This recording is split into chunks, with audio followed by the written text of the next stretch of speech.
Ma'am Mitch, pwede mag-request, sana magkaroon na ng mga garden steps para po less putik pag rainy season. Regular guest po kami sa inyong campsite. I love your place po. Hi, thank you so much, ma'am.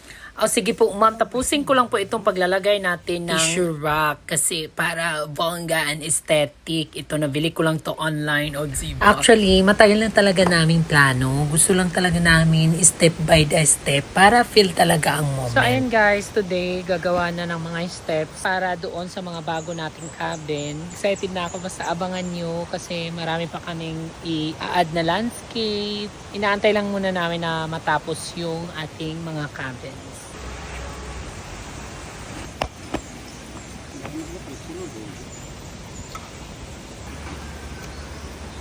So ayan, si Kim naman, magdadagdag tayo ng mga pailaw guys kasi madilim yung ibang area. Nakakontrata na kasi dito si Kim. 1-year contract.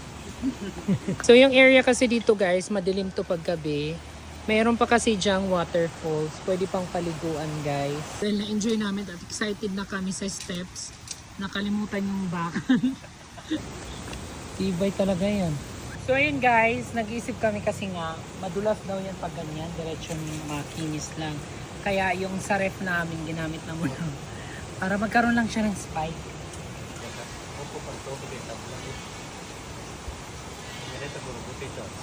Oh, alam mo, yan, Perry.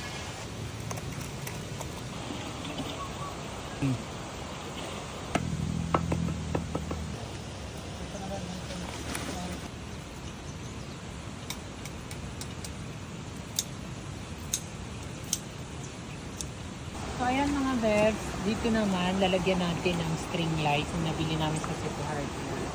So ito na ilalatag na to today kasi para matapos na to.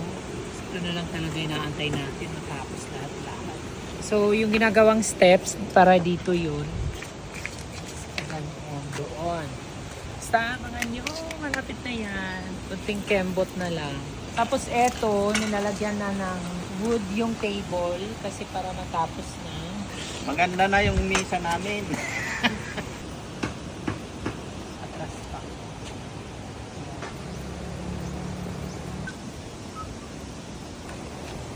Guhit.